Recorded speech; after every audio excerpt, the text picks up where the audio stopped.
দেখুন, আমাদের রাজ্যের যিনি মুখ্যমন্ত্রী আছেন তিনি কোনো প্যারাট্রুপার পলিটিশিয়ান নন, সোনার চামচে মুখে নিয়ে জন্মাননি, আর কোনো বিরাট কংগ্রেস ঘরানার কোনো বড় নেতার বাড়িতেও জন্মগ্রহণ করেননি। তিনি মাটি চেনেন, মাটির গন্ধ জানেন, তিনি জানেন ফলাফল কি।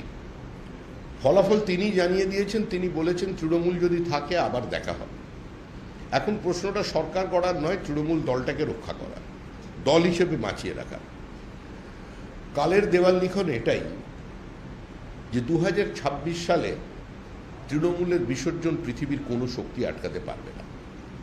তৃণমূল চলে গেছে, যেটা আপনি দেখছেন ওটা লিভিং ফসিল।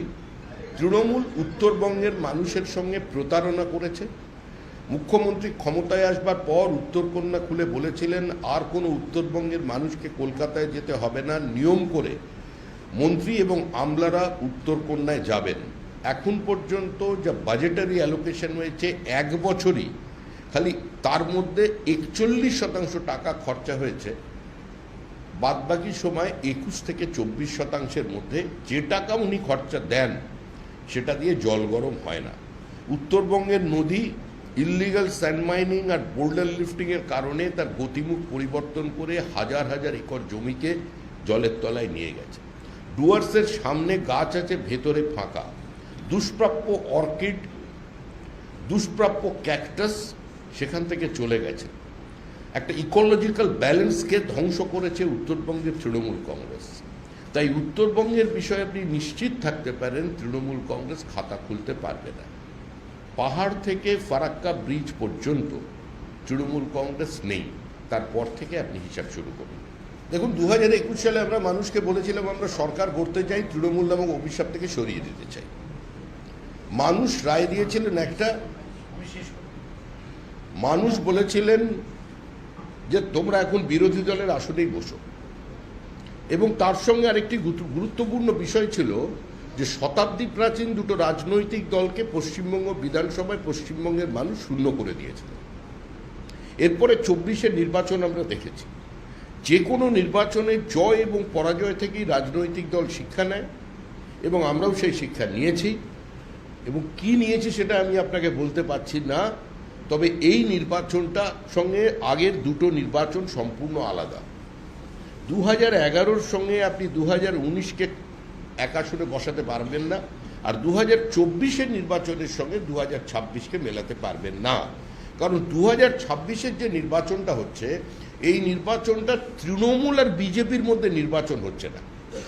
এই নির্বাচন হচ্ছে মমতা বনাম জনতা, মামাটি মানুষের সঙ্গে তৃণমূল কংগ্রেসের লড়াই, প্রতারিত মেধার সঙ্গে তৃণমূল কংগ্রেসের লড়াই। আর এই লড়াইয়ে মানুষ জিতবে, বিজেপি নিমিত্ত মাত্র। যেহেতু বাইনারিটা মানুষ সেট করেছে 2019 সালে, বিজেপি আর তৃণমূলের বাইনারি, সেজন্য এই নির্বাচনে বিজেপি জিতবে। সবটা বিজেপির কৃতিত্ব বা বিজেপির সরকার গড়বার জন্য সমস্ত মানুষ ভোট দিচ্ছেন তা নয়। এই হলের মধ্যে অনেক একজন দুজন আছেন যারা এই নির্বাচনে বিজেপিকে ভোট দেবেন, আপনাদের সাংবাদিকদের মধ্যে বাঁ হাতে দেবেন, বাটনটা পুশ করবেন বাঁ হাতে, কারণ তারা অন্তর থেকে বিজেপিকে ভোট দিতে পারবেন না, বাঁ হাতে টিপে দেবেন। আমরা তাদেরও আহ্বান জানাচ্ছি যে সরকারটাকে সরান।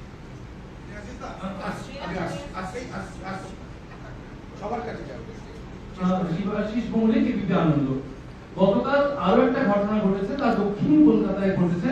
একাধিক ঘটনা এক সূত্রে বাঁধা। একেবারে স্থানীয় তৃণমূল নেতা কুমার ঠাল থেকে আর তৃণমূল প্রার্থী ভবানীপুরে মমতা বন্দ্যোপাধ্যায়ের প্রস্তাবক নিরাজ শাহ পর্যন্ত, কারো বাড়িতে সিবিআই, কারো বাড়িতে ইডি, কারো বাড়িতে আইটি, একটা রেড দেখা গিয়েছে, এক ধারে রেড চলেছে। এই যে বিধানসভা ভোট আসছে, এই সময় কেন্দ্রীয় এজেন্সির এই যে তৎপরতা, তা কোনোভাবে কি প্রভাব ফেলবে নির্বাচনে? শাসক দলকে ভিকটিম কার্ড খেলতে সাহায্য করবে না তো? দেখুন, শাসক দল ভিকটিম কি ভিকটিম নয় এটা রাজ্যবাসী ভালো করে জানে। এই শাসক দলকে মানুষ গ্রহণ করেছে, দেহমন দিয়ে স্পর্শ করেছে, এখন প্রত্যাখ্যান করবার সময়। আর ইডি সিবিআই নিয়ে আমি কোনো কথা বলতে উৎসাহী নই। ইডি সিবিআইয়ের কথা জিজ্ঞাসা করুন। আপনিও যেরকম আমাকে প্রশ্ন করতে করতে ক্লান্ত, আমিও শ্রান্ত। ইডি সিবিআই এর নাটক আর মানুষ দেখতে চাইছে না পশ্চিমবঙ্গে। আমাদের গেলে জিজ্ঞাসা করছে ইডি কি করছে, আরে আমরা ইডির ঠিকা নিয়ে তো নেই। ইডির দরজায় তালা লাগিয়ে দিন, সিবিআই এর দরজায় তালা লাগিয়ে দিন, ইনকাম ট্যাক্স আর জিএসটি কে বলুন অফিসের বাইরে না বেরোতে, দরকার হলে ছুটি নিয়ে নিন, সিআইএসএফ কে সরিয়ে নিয়ে যান এখান থেকে। তারপরেও এই নির্বাচনে পশ্চিমবঙ্গের মানুষ তৃণমূল কংগ্রেসকে সরিয়ে দেবে। মৃণাল সরকার, সৌমিত্রা, আপনি যেখান থেকে শুরু করেছিলেন 2011 সালের সময় আমরা দেখেছিলাম রাজ্যের মানুষ বামেদের বিরুদ্ধে একদম বীতশ্রদ্ধ হয়ে গিয়েছিল এবং সেই জায়গা থেকে অনেক বামপন্থীরাও কিন্তু একবারে তৃণমূল কংগ্রেসকে হাত তুলে ভোট দিয়েছিল। আমার দুটো জিনিস জানার, একটা হচ্ছে যে এবার কি রাজ্যে এই মুহূর্তে সেই পরিস্থিতি তৈরি হয়েছে যে মমতা বন্দ্যোপাধ্যায়ের যে ফেস বা মমতা বন্দ্যোপাধ্যায় যেখানে যান সেখান থেকে মানুষের প্রতি একটা আশ্বস্ত হয়ে গেলেন এবং মানুষ তার প্রতি আশ্বস্ত হওয়া, মানুষ কি সেই জায়গায় বিধ্বস্ত হয়েছে যেখান থেকে আপনি আপনার জোর করে বলছেন যে বিজেপি এবারে ক্ষমতায় আসবে? কোন সিগনিফিকেন্স থেকে আপনি এটা বলছেন? আর দ্বিতীয় হচ্ছে, এতদিন ধরে মানুষ অনেক রকম কথা বলেছিল নির্বাচন কমিশনকে কেন্দ্র করে। নির্বাচন কমিশন এবারে যে ভূমিকা পালন করছে, আমি এসআইআর নিয়ে বলছি না, আমি আসন্ন নির্বাচন নিয়ে বলছি। নির্বাচন কমিশন এবারে যে ভূমিকা পালন করছে সেই জায়গা থেকে কি আপনারা সন্তুষ্ট বা আপনারা কি মনে করেন এবারে ভোট চুরি বা ছাপ্পা ভোট বা এই যে ভাঙড়গ্রস্ত যে অভিযোগগুলো ছিল সেটা বন্ধ হবে? 1999 সাল থেকে 2011 সালের মধ্যে আপনি যদি সিপিআইএম এর ব্রিগেড দেখেন তাহলে 2011 সালের সিপিআইএম এর ব্রিগেড ছিল সবচেয়ে বড়, এবং ব্রিগেডে যে উৎসাহ দেখা গিয়েছিল সেটা দেখে সবচেয়ে বড় নিন্দুক বা সবচেয়ে বড় আশাবাদীও কেউ বুঝতে পারেননি যে সিপিএম হারতে চলেছে। এবং তাদের দলের সবচেয়ে পরিচ্ছন্ন এবং প্রথম মুখ বুদ্ধদেব ভট্টাচার্য, রাজনীতিতে ল্যাটারাল এন্ট্রি নেওয়া একজন ব্যক্তি, যিনি 21শে জুলাইয়ের গুলি চালনার অর্ডার দিয়েছিলেন, তার কাছে 50,000-এর বেশি ভোটে নিজের কেন্দ্রে পরাজিত হতে পারেন। আর এবারে যে পরিস্থিতি আছে সেটা সম্পূর্ণ ভিন্ন। এবারে জনগণের যে আক্রোশ সেটা অনেক বেশি লাউড। আগে সেটা মানুষ চুপচাপ ছাপ মেরেছে, এবারে বলে ছাপ মারবে। আর পশ্চিমবঙ্গের মানুষের যে ক্ষোভ, পুঞ্জীভূত ক্ষোভ, সেই ক্ষোভটা দেখা গিয়েছিল ওই অ্যাক্লেম দ্য নাইট, রাত দখলে। সেটা শুধু একটা ঘটনার জন্য হয়নি, সেটাও একটা ক্যাটালিস্টের ভূমিকা পালন করতে পারে সামগ্রিকভাবে এই সরকারের উপরে মানুষের যে বীতশ্রদ্ধ যে মানুষ, সেটা সেদিন দেখা গিয়েছিল। এবং একটা গণভোট হয়ে গিয়েছিল এই রাজ্যে। গণভোট হয়ে গিয়েছিল যেদিন মেসিকে দেখতে গিয়ে মানুষ টুসিকে দেখতে পেল, সেদিন জেনজি থেকে শুরু করে গোটা মাঠ জুড়ে তরুণ প্রজন্ম চোর চোর চোর বলে চিৎকার করে। সেই ভোটটাই হয়ে গিয়েছিল গণভোট। আর এখন যে ভোট হতে চলেছে সেই ভোট গণভোট, ইয়েস তৃণমূল, নো তৃণমূলের ভোট। আর মানুষ এখন সে অবস্থায় নেই যে 294টা কেন্দ্রে আমি প্রার্থী বা আমি আক্রান্ত, আমার হাত পা ভেঙে দিয়েছে, এসব জায়গায় আর মানুষ নেই। বিশ্বাস করুন, কোনো প্রচার, কোনো জনসভা, কোনো আহ্বান, কোনো প্রতিশ্রুতি এই মুহূর্তে মানুষের মনের মধ্যে কোনো দাগ কাটছে না। মানুষ তৃণমূল থেকে মুক্তি চাইছে। তৃণমূল যাবে, তৃণমূল চলে যাচ্ছে, তৃণমূল চলে গেছে, যেটা আপনি দেখতে পাচ্ছেন। আবার বলছি, সেটা লিভিং ফসিল। আর আরেকটা যেটা আপনি বলছেন মন, ওভারঅল কি হয়েছে আমার জানা নেই, তবে মন ভালো নেই, তৃণমূলের মন ভালো নেই।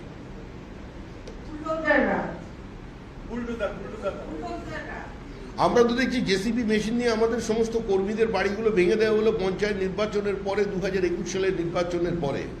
27 দিনের মধ্যে 56 জন বিজেপি কর্মী খুন, 27 জন মহিলা গণধর্ষিতা হয়েছেন বলে মানুষের সামনে দাঁড়িয়েছিল। আমাদের এখনো কয়েক হাজার কর্মী ঘর ছাড়া আছেন। আমাদের উত্তরবঙ্গের নির্বাচিত জনপ্রতিনিধি, পঞ্চায়েত সমিতির সদস্য, তিনি এখন চা জল দেওয়ার কাজ করেন নয়ডায় একটা গেস্ট হাউসে। এটাই তো পরিস্থিতি। তা আগে আমরা রাস্তাগুলোকে তো পরিষ্কার করবার জন্য গ্রামে ঢোকার তো ভাঙা রাস্তা সব, ওখানে ঠিক করতে হবে তো রাস্তা। প্রধানমন্ত্রী গ্রাম সড়ক যোজনার রাস্তা বন্ধ, তার উপরে তো বুলডোজার চাই, সেই মাটিটাকে সমান করে নিয়ে যাওয়ার জন্যই তো বুলডোজারের কথা হচ্ছে। Arnab, শহীদবাবু, Arnab Ganguly from the Telegraph Online. Just one question for you. বাংলায় বাংলায় আরে তুমি- বাংলা বলবো? হ্যাঁ, একদম। যাই হোক, উত্তরাখণ্ড এবং গুজরাটে ইউনিফর্ম সিভিল কোড চালু হয়েছে। পশ্চিমবাংলায় আপনাদের সংকল্পপত্রে বলা আছে আপনারা ইউনিফর্ম সিভিল কোড চালু করবেন। উত্তরাখণ্ড এবং গুজরাট দুটো জায়গাতেই দেখা গেছে ইনকাম ট্যাক্স অ্যাক্টে হিন্দু আনডিভাইডেড ফ্যামিলি এটাকে ইনট্যাক্ট রেখে দেওয়া হয়েছে। একটাই প্রশ্ন, হিন্দু আনডিভাইডেড ফ্যামিলিকে অ্যাবলিশ না করে কোন সিভিল কোড কি ইউনিফর্ম হতে পারে? সেটা তো ভিন্ন বিতর্কের বিষয়, পশ্চিমবঙ্গের প্রেক্ষিতটা ভিন্ন। ইউনিফর্ম সিভিল কোড মানুষের দাবি। ইউনিফর্ম সিভিল কোড দীর্ঘদিনে বিজেপির অবস্থান। আমাদের কাছে তো কোনো হিডেন এজেন্ডা নেই। আমরা যেটা করেছি দেখুন, মানুষের সামনে এসে আমাদের মতো করে করেছি। আমরা বলেছিলাম আমরা রাম মন্দির তৈরি করব, এটা কোনো মন্দির মসজিদের বিষয় নয়, এটা সম্পূর্ণ ভারতবর্ষের একটা আইডেন্টিটির প্রশ্ন। একটা বিদেশি ইনভেডারের কাছে ভারতবর্ষের যে স্বকীয়তা, ভারতবর্ষের যে পরিচয়, সেটাকে মুছে ফেলা যায় না। তো আমরা সেটা করেছি। আর কংগ্রেস যেগুলো স্বপ্ন দেখে সেগুলো তো আমরাই বাস্তবায়িত করি। ইউনিফর্ম সিভিল কোডের দাবি কংগ্রেসের প্রাচীন বহু নেতা করে গিয়েছেন, বলে গিয়েছেন। আপনি ইতিহাস দেখুন, পার্লামেন্টের বিভিন্ন আপনি স্পিচ দেখুন, কংগ্রেসও দাবি করেছে। এখন কংগ্রেস যেটা স্বপ্ন দেখে সেটা বিজেপি বাস্তবায়িত করে। যেমন কংগ্রেস স্বপ্ন দেখেছিল ওয়ান নেশন ওয়ান ট্যাক্সের, বিজেপি বাস্তবায়িত করে জিএসটি দিয়েছে। আমরা সবসময় বড়দের কথা শুনে চলি। আমাদের যিনি নেত্রী, আমাদের রাজ্যের মুখ্যমন্ত্রী মমতা বন্দ্যোপাধ্যায় 2005 সালে উনি একগুচ্ছ কাগজ স্পিকারের টেবিলে ছুঁড়ে দিয়ে বলেছিলেন যে এগুলো সব বাংলাদেশিদের নাম, সিপিএম বাংলাদেশিদের নাম পশ্চিমবঙ্গের ভোটার লিস্টে ঢুকিয়েছে, অনুপ্রবেশকারীদের দিয়ে সিপিএম ভোটে জিততে চেষ্টা করেছে। মুখ্যমন্ত্রীর সেদিন চোখে জল ছিল। সংস্কৃতে একটা কথা আছে, মহাজন গতস পন্থা। মহাজনরা যে পথে যায়, বড় মানুষরা সে পথেই হাঁটতে হয়। আমাদের মুখ্যমন্ত্রী যে পথ দেখিয়েছিলেন 2005 সালে, পশ্চিমবঙ্গ বিজেপি 2026 সালে সেই পথেই হাঁটছে।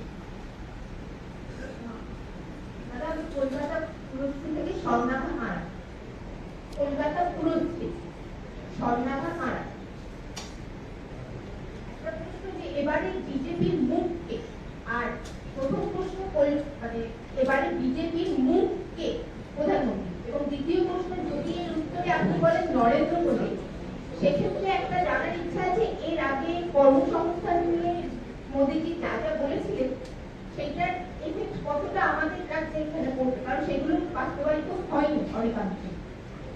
এই মুহূর্তে কোভিড উত্তর কালে পৃথিবীর সমস্ত অর্থনৈতিক সংস্থা বলছে, যখন আমেরিকায় নিত্য প্রয়োজনীয় জিনিসের মূল্যবৃদ্ধি 30% পার করে গিয়েছিল এবং গোটা ইউরোপ যখন অর্থনীতির মন্দার মধ্যে আছে, সেখানে একমাত্র সূর্যের কিরণ হচ্ছে ভারতবর্ষ। এই যুদ্ধোন্মত্ত পৃথিবীতেও এখনো পর্যন্ত জিডিপির উপরে সর্বাধিক জিডিপি চীনের উপরে তুলে নিয়ে যাওয়ার ক্ষমতা ভারতবর্ষের আছে। 80 কোটি মানুষকে কোভিডোত্তর কালে বিনা পয়সায় রেশন দেওয়া এই সরকার করেছে। নিজের দেশের মানুষকে দুবারের ফ্রি ভ্যাকসিনেশনের পরেও 120টি দেশের মানুষের কাছে তারা সাহায্য পাঠিয়েছে। সুতরাং নরেন্দ্র মোদী এই মুহূর্তে পৃথিবীর জনপ্রিয়তম রাজনৈতিক ব্যক্তিত্ব। নরেন্দ্র মোদীর বিকল্প একমাত্র নরেন্দ্র মোদী। নরেন্দ্র মোদী অপরাজেয়। নরেন্দ্র মোদীকে হারাবার শক্তি এই মুহূর্তে ভারতবর্ষের কোনো রাজনৈতিক নেতার নেই। তিনি যেদিন মনে করবেন তিনি রাজনীতি থেকে অবসর নেবেন, তিনি স্বেচ্ছায় রাজনীতি থেকে ছেড়ে চলে যাবেন। কিন্তু যদি বলেন পশ্চিমবঙ্গের কথা, আমাদের কোনো মুখও নেই, আমাদের কোনো মুখোশও নেই। আমাদের মুখ হচ্ছে পশ্চিমবঙ্গের সাধারণ মানুষ। আমাদের মুখ হচ্ছে ওই যে ছেলেটা নিজের প্রতারিত মেধা নিয়ে পুলিশের জলকামানের সামনে আর পুলিশের লাঠিচার্জের সামনে রাস্তায় শুয়েছিল, সে আমাদের মুখ। আমাদের মুখ হচ্ছে যে সাংবাদিক প্রকৃত তথ্য উদ্ঘাটন করতে গিয়ে যার মাথা ফেটেছে, যে সাংবাদিকের পা ভেঙেছে, যার ক্যামেরা কেড়ে নেওয়া হয়েছে, যে সাংবাদিকদের মাথার ওপরে টিউবলাইট ভাঙা হয়েছে বিধাননগরে, আজকে তারাই আমাদের মুখ। এই নির্বাচনটা বিজেপির সঙ্গে তৃণমূলের নির্বাচন নয়, এই নির্বাচন জনতার সঙ্গে তৃণমূলের নির্বাচন। মামাটি মানুষের সঙ্গে নির্বাচন, তাদের মধ্যে থেকেই মুখ খুঁজে নেওয়া হবে।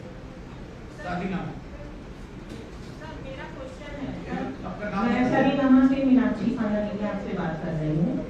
सर मेरा क्वेश्चन है कि आपने बहुत सारे गांवों की स्थिति के बारे में जानकारी दी कि हर गांव में नहीं, हमने जानकारी नहीं दिया, सारी जानकारी आप लोगों के पास है, ऐसा नहीं, ठीक हम है, कुछ नया आपने नहीं जो बोले। बोला मैंने उसी के ऊपर क्वेश्चन कर रही हूँ कि आप लोग जब आ जाएंगे तो क्या फिर से ये मेरा सोनार बांग्ला फिर से सोनार बांग्ला हो सकता है? वो तो हमारा सपना है, वो नरेंद्र मोदी जी का सपना है। सपना दिखाना और सपना को साकार करने का क्षमता नरेंद्र मोदी रखता है। ये भारत की जनता का विश्वास है। पश्चिम बंगाल की आज की जो स्थिति है, पश्चिम बंगाल का जो सामान मौजूद है, तो पश्चिम बंगाल निश्चित रूप से अपना स्थिति को बदल सकते हैं। और I think there will totalitarian change in the socio economic structure of West Bengal. We are hopeful and we will do it. Sir मेरा सवाल है, आपका नाम और परिचय बताइए। सुभाष यादव, न्यूज़ कैंपस का 9 आप भारत 24 के। सर मेरा बोलिए सर मेरा सवाल ये है कि सर 2011 के पहले सीपीएम को देखा गया पश्चिम बंगाल में, 2011 के बाद अब तक टीएमसी को देखा गया।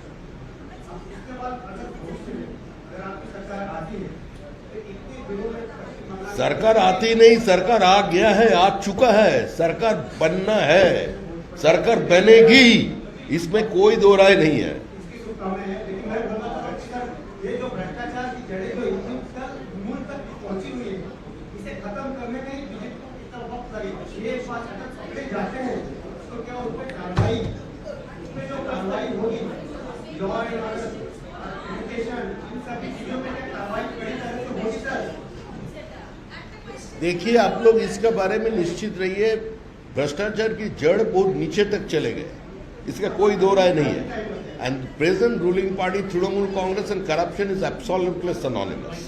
After changing the government there should be change attitude also. तो ये जनता का भीतर भी एक ऐसा मानसिकता होना चाहिए जो हम किसी भी हालत से कंप्रोमाइज ना करें। अगर सरकार का अपनी इच्छा शक्ति हो तो कुछ भी किया जा सकते हैं। आज गुजरात की हालत अब देखिए, आज हमारा एकदम पड़ोसी राज्य असम का चित्र देख लीजिए, कहाँ से कहाँ असम पहुँच गया और कहाँ पश्चिम बंगाल है। जिस जगह पे किसी जमाने में बिहार, उत्तर प्रदेश, असम से, उड़ीसा से लोग कामकाज की खोज पे आते थे, आज वही लोग हिंदुस्तान के सबसे बड़ा माइग्रेंट लेबर बन के दूसरा राज्य में घूम रहे हैं। इस स्थिति का चुलबुल परिवर्तन होना चाहिए। बाबू সুমিতা, নামটা বলো। আমার স্টেবল, আমার দুটো প্রশ্ন। একটা হচ্ছে আপনাদের এখনো কোনো পার্সে সিএম ফেস বা কেউ আপনারা বলে ঘোষণা দিন। করেননি, তো সেইটা কি আপনার মনে হয় কতটা এফেক্ট ফেলতে পারে? আপনি বললেন বিভিন্ন ধরনের যে একজন ছেলের কথা বলেন, একজন ব্যক্তি সাংবাদিকের কথা বলেন, but politically speaking it was really matter then only TV. আপনার মনে হচ্ছে সেটা, কিন্তু আমরা তো ওই পথ এটার বাইরে থেকেই হরিয়ানায় নির্বাচন করেছি, দিল্লিতে নির্বাচন করেছি, বিহারে নির্বাচন করেছি, গুজরাতে নির্বাচন করেছি, মধ্যপ্রদেশে নির্বাচন করেছি, রাজস্থানে নির্বাচন করেছি। ফলাফল তো এক, সব জায়গায় তো বিজেপির উপরে মানুষের আস্থা রাখা হচ্ছে। আসলে বিষয়টা কোনো নেতার নয়, বিষয়টা নীতির, বিষয়টা একটা নির্দিষ্ট মূল্যবোধের এবং কর্মসূচি, সেখানে মুখটা অপ্রাসঙ্গিক। বলুন। প্রদীপ্ত কান্তি ঘোষ, টিভি 9 বাংলা। সমিতা, এই মুহূর্তে বঙ্গ বিজেপির সবথেকে শক্তিশালী কোন জায়গা?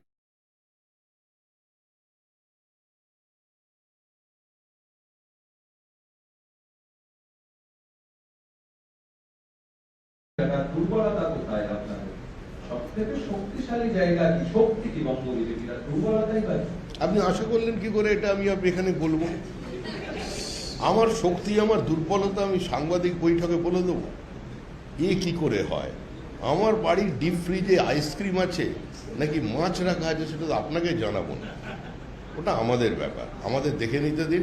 আপনি নিশ্চিন্তে থাকুন, সমস্ত দুর্বলতা কাটিয়ে উঠে চৌঠা মেয়ের বিকেলবেলা ঠিক এইরকমই মেজাজে আমি আপনাদের ফিশ ফ্রাই খাওয়াবো। অভিজিৎ চন্দ্র, নিউজ 18 বাংলা। আজকে সাগর টিভির জলত্যাগী বিধায়ক বাইরন বিশ্বাস বলছেন অধীর চৌধুরীর সঙ্গে বিশ্বাসঘাতকতা করা হয়েছে। প্রয়োগ করে তৃণমূল কংগ্রেসের পার্টি অফিস দখল করেছে সিপিএম। এটা কি একটা অন্য কোনো ইঙ্গিত পাওয়া যাচ্ছে? দেখুন, আমরা তো অধিকার পলিটিক্সটা ঠিক বুঝে উঠতে পারি না। কখন যে হামাগুড়ি দিয়ে কোন দলে জিতে কে কোন দলে চলে যায়, আর কে কখন নীল সাগরে ডুব দিয়ে রাতারাতি অবস্থান পরিবর্তন করে ফেলে আমাদের জানা নেই। কংগ্রেস অধীর চৌধুরীর সঙ্গে বিশ্বাসঘাতকতা করেছে, এটা তো সর্বজনবিদিত। আমরা আগেও বলেছি অধীর চৌধুরী টিম প্লেয়ার আছে, ভুল কোর্টে খেলছেন। আর ওখানে সিপিএম আর তৃণমূলের মধ্যে কি গোপন প্রেম ও বোঝার আমাদের ক্ষমতা নেই। এগুলো দুর্বোধ্য মানুষ, আর এদের নিয়ে উৎসাহী নয়। মানুষ এদের আগেই শূন্য করে রেখে দিয়েছেন। মানুষ একটা লঞ্চ প্যাড তৈরি করে দিয়েছিলেন, এর উঠবে, সেই লঞ্চ প্যাডের নিচে এরা কেউ নেই। এরপরে যখন ওপর দিকে যাবে তখন এরা আরও থাকবে না। এই নির্বাচনে এরা দর্শক, কিন্তু তারপরেও বলছি বামপন্থী কর্মীদের কাছে, কংগ্রেসি কর্মীদের কাছে, এমনকি তৃণমূল স্তরের তৃণমূলের কর্মীদের কাছে, যারা 15 বছর ক্ষমতার অমৃতরস পান করেননি, চাকরি বিক্রিতে যোগ দেননি, দখলদারিতে নেই, সিন্ডিকেটে নেই, যারা অপ্রাসঙ্গিক তৃণমূল কংগ্রেসকে প্রাসঙ্গিক করার জন্য নিজেদের ঘামরক্ত ছড়িয়েছিলেন, তারাও এই নির্বাচনে আসুন। এই নির্বাচনে পশ্চিমবঙ্গের ভবিষ্যৎ প্রজন্মের স্বার্থে আমাদের সব ভোট দিন। সবিতা, ওঙ্কার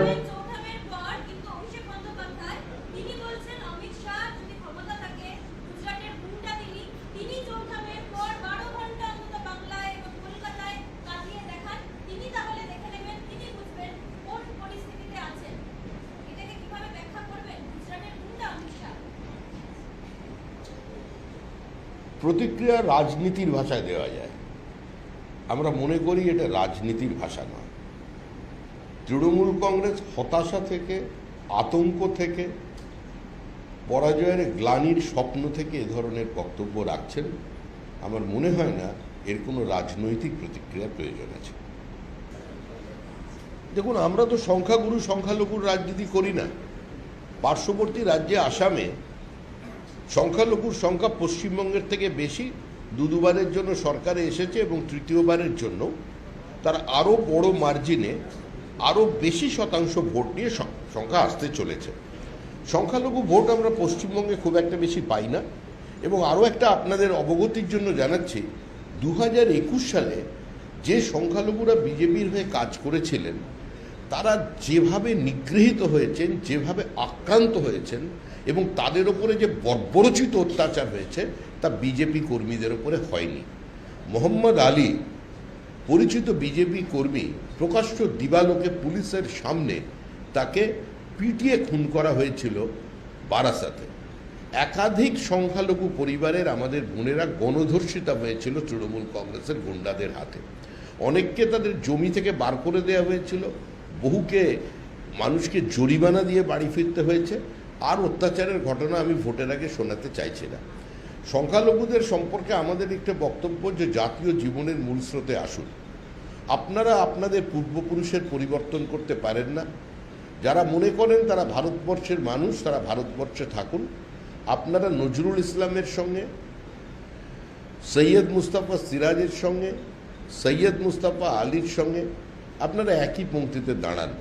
যারা আপনাদের বাধ্য করছে আফজল গুরুর পথে দাঁড়িয়ে হাঁটতে, যারা আপনাদের বলছে যে ভারত তেরি টুকরে হোঙ্গে ইনশাল্লাহ ইনশাল্লাহ সেই পংক্তিতে ঢুকিয়ে দিতে, আপনারা তাদের কাছে যাবেন না। আমাদের দাবি সমস্ত জাতীয়তাবাদী মুসলমান, মুক্তমনা মুসলমান, যারা এই দেশটাকে নিজের দেশ বলে মনে করে, দারুল হর্ব বলে মনে করে না, নাপাক বলে মনে করে না, তারা এগিয়ে আসুন। সমাজ পরিবর্তনের এই যুগ সন্ধিক্ষণে আপনারা সামিল হন। আর আমাদের লড়াই কোনো মুসলমানের বিরুদ্ধে নয়, আমাদের লড়াই একটা র্যাডিক্যালাইজেশনের বিরুদ্ধে, একটা মানসিকতার বিরুদ্ধে। পৃথিবীতে কোনো দিন যদি কোনো ধর্ম কোনো রাষ্ট্রকে এক রাখার সিমেন্টিং ফ্যাক্টর হতে পারত, তাহলে বাংলাদেশের জন্ম হতো না। যদি ইসলামী একটা দেশ তৈরি করার একমাত্র শক্তি হতে পারত, তাহলে আরবে 22টা দেশ তৈরি হতে পারত না। আর যদি ধর্মই সমস্ত রাষ্ট্রকে এক জায়গায় রেখে দিতে পারত, তাহলে সমস্ত ইসলামিক কান্ট্রিজ এয়ার স্ট্রিপ ব্যবহার করে ট্রাম্প তার ওপর দিয়ে উড়ে এসে আজকে ইরানে বোমা ফেলতে পারতো না। এটা একটা মানব সভ্যতার সংকট তৈরি হয়েছে। এতে শিক্ষিত প্রগ্রেসিভ মুসলমান ভাইদেরও এগিয়ে আসতে হবে। জাতের নামে বজ্জাতি করা রাজনীতি যারা করছেন তাদের থেকে সচেতন থাকতে হবে।